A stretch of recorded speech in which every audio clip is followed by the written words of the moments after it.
ఆదిత్యనాథ్ దాస్ గారు ఆంధ్రప్రదేశ్ చీఫ్ సెక్రటరీగా ఉన్నప్పుడు Godavari river management board 9వ meeting ఇది minutes of the meeting.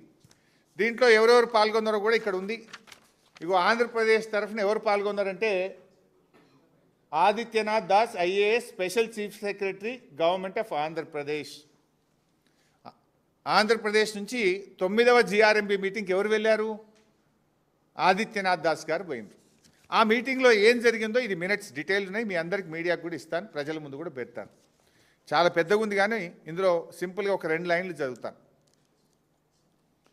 Special chief secretary government of Andhra Pradesh stated, ఏమంటాడు, నేను ఒక లెటర్ రాసిన, the letter has further raised objections that the state of Telangana is executing the following new projects: Kaleshwaram lift irrigation, Godavari lift irrigation phase 3, Sitarama lift irrigation project, Tupakulagudam, Mission Bhagiratha Telangana drinking water supply project, మొన్న ముఖ్యమంత్రి ప్రారంభించిన Chanaka Korata project, Ramappa lake to Pakala lake diversion. ఇవన్నీ అక్రమ ప్రాజెక్టులు, వీటన్నిటినీ నిలిపివేయాలి. కేంద్ర ప్రభుత్వం ఈ ప్రాజెక్టులకు ఎట్లా అనుమతులు ఇస్తుంది?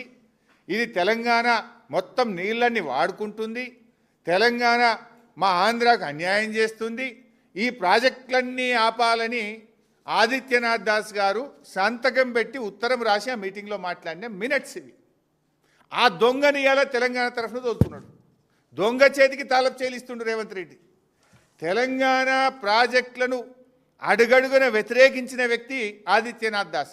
అసలు మీటింగ్ పోవుడే తప్పు, ఆ మీటింగ్కి ఎవరు తోలుతుండంటే దొంగ చేతికి తాళపు చేలు ఇచ్చినట్టు. తెలంగాణ ప్రాజెక్టులకు అడ్డుపడ్డ వ్యక్తి, తెలంగాణ ప్రాజెక్టుల మీద కోట్లలో స్టేలు తెచ్చిన వ్యక్తి, నరనరాన తెలంగాణ వ్యతిరేకతను మూటగట్టుకున్న వ్యక్తి ఆదిత్యనాథ్ దాస్ ఇప్పుడు తెలంగాణ తరఫున ఢిల్లీలో మీటింగ్ పోతారట. అంటే ఏమర్థం చేసుకోవాలి? మీరు మొత్తం మన తెలంగాణ నీళ్ళను ఆంధ్రాకి అప్పచెప్పే కుట్ర జరుగుతున్నట్ట కాదా? నీకు ఎవరు తెలంగాణ బిడ్డనే దొరకలేదా? తెలంగాణలో ఒక నిఖార్సైన ఒక ఇంజనీర్ దొరకలేదా? తెలంగాణ సోయిగల్ల ఒక్క ఒక అధికారి నీకు దొరకలేదా? ఈ తెలంగాణ ప్రాజెక్టులను అడ్డుకుంటూ నేను మినిట్స్ చూపిస్తున్నాను. It's not my own story, I'm showing the minutes of the meeting. ఆయన రాసిన ఉత్తరం చూపిస్తున్న ఆదిత్యనాథ్ దాస్ రాసిన ఉత్తరం. మన కాళేశ్వరం వద్దంటాడు, మనకు మంచినీళ్ళు వద్దంటాడు, మన దేవాదులను వద్దంటాడు, ఆదిలాబాద్కు నీళ్ళు ఇచ్చే తుపాకులగూడెం వద్దంటాడు, ఇలా మా సమ్మక్క సాగర్ను వద్దంటాడు. ఇలా ఏ ప్రాజెక్ట్ తెలంగాణ ప్రాజెక్టులకు అడ్డుపడ్డ ఈ వ్యక్తి తెలంగాణకు నాయకత్వం ఎట్లా వహిస్తాడు? అసలు మీటింగ్కి ఎట్లా పోతారు? ఈ దొంగలు ఊళ్ళు వంచుకున్నట్లేదా ఇది? పోనంటూనే మీటింగ్ పోతాడు. నువ్వేమని రాసినావు? మేము మీటింగ్ రామ్. నువ్వు కేంద్ర ప్రభుత్వము సిడబ్ల్యూసిలో గోదావరి బనకచెర్ల అప్రైజల్ ఆపితేనే మీటింగ్కి వస్తాను. మరి ఎందుకు పోతున్నావు? ఆపినరా? ఆపితే కాగితం వచ్చిందా? ఆంధ్రప్రదేశ్ ఈ టెండర్ ఆపాలే అన్నాడు. టెండర్ ఆపుడు ఎక్కడిది? టెండర్ అయిపోయింది, ఓపెనింగ్ అయిపోయింది, ఆ టెండర్ అవార్డు అయిపోయింది, కాంట్రాక్టర్ పని కూడా స్టార్ట్ చేసిండు. మరి ఎందుకు పోతున్నావు మీటింగ్కు? మళ్ళీ ఒక సంతకం పెట్టి ఒప్పుకొని రానిక? అంటే ఈరోజు తెలంగాణ నీటి హక్కులను గంపగుత్తగా ఆంధ్రప్రదేశ్కి అప్పచెప్పే కుట్ర జరుగుతూ ఉంది. నిజంగా చెప్పాలంటే కేసీఆర్ గారి నాయకత్వంలో గోదావరి మీద 400 టీఎంసీలు కేంద్రం నుంచి అనుమతి తెచ్చినాం, 10 డిపిఆర్లు పంపినాం. గోదావరి మీద 10 డిపిఆర్లు ఢిల్లీకి పంపి 7 ప్రాజెక్టులకు అనుమతులు తెచ్చింది బీఆర్ఎస్ ప్రభుత్వం. 400 టీఎంసీల నీళ్ల హక్కులను సాధించింది బీఆర్ఎస్ ప్రభుత్వం.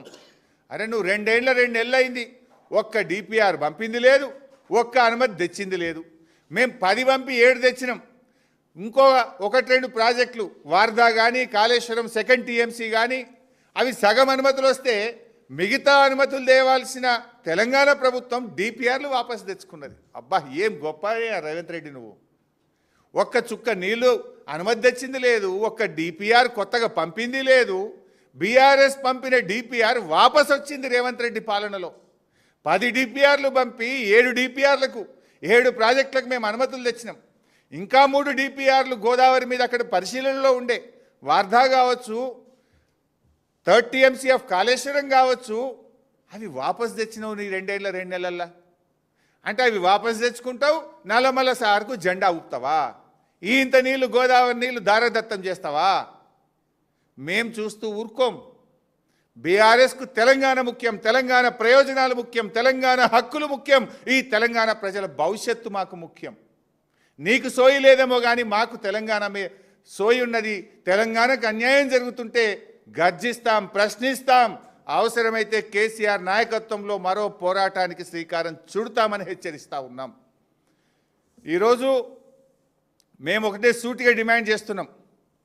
ఇవాళ నువ్వు చంద్రబాబుతో దోస్తీ కట్టి తెలంగాణకు తీరని అన్యాయం చేసేందుకు సిద్ధమైతే రేవంత్ రెడ్డి మేం చూస్తూ ఊరుకోము. తెలంగాణ నీటి హక్కులను కాలరాయడానికి ఆంధ్రప్రదేశ్ ఒత్తిడితో కేంద్ర ప్రభుత్వం నిర్వహిస్తున్న ఈరోజు ఢిల్లీలో జరగనున్న సమావేశాన్ని బైకాట్ చేయాలని బీఆర్ఎస్ పార్టీ డిమాండ్ చేస్తుంది. ఎందుకు బైకాట్ చేయమంటున్నాం? నువ్వే రాసిన ఉత్తరం. కేంద్రం హామీ ఇస్తే ఆంధ్రప్రదేశ్ పనులు ఆపుతూనే మీటింగ్కి వస్తాను. కేంద్రం నీకు హామీ ఇస్తే బయటపెట్టు, ఆంధ్రప్రదేశ్ పనులు ఆపుతూ నీకు ఉత్తరం రాస్తే దాన్ని బయటపెట్టు. ఆ రెండూ జరగకుండా నువ్వు డూడు బస్వన్నలాగా తల ఊపడానికో, దొంగ చేతికి తాలపు చేయిలిచ్చి తెలంగాణ ప్రాజెక్టులను వ్యతిరేకించిన ఆదిత్యనాథ్ దాస్ను ఇవాళ నువ్వు ఢిల్లీకి పంపడం అంటే తెలంగాణకు ద్రోహం చేయడమే. ఈ మీటింగ్ను బాయ్కాట్ చేయాలని బీఆర్ఎస్ పార్టీ డిమాండ్ చేస్తూ ఉంది. ఒకవేళ మీరు మీటింగ్ బాయ్కాట్ చేయకుండా తెలంగాణ హక్కులను కాలరాస్తే బీఆర్ఎస్ పార్టీ మరొక పోరాటం చేయవలసి వస్తుందని చెప్పి కూడా మేము హెచ్చరిస్తూ ఉన్నాం. కేసీఆర్ పాలనలో ఇది మేం చెప్తున్నది కాదు. నిన్న ఢిల్లీలో పార్లమెంట్లో ఎకనామిక్ సర్వే రిపోర్టు కేంద్ర ప్రభుత్వం అధికారికంగా పార్లమెంట్లో పెట్టిన రిపోర్టు చెప్పింది. ఏం చెప్పిందో మీకు తెలిసి రిపోర్ట్లో కేంద్ర ప్రభుత్వమే చెప్పింది. ఇవాళ తెలంగాణ అద్భుతమైన ప్రగతిని సాధించింది. 2,20,00,000 ఎకరాల మాగాణిగా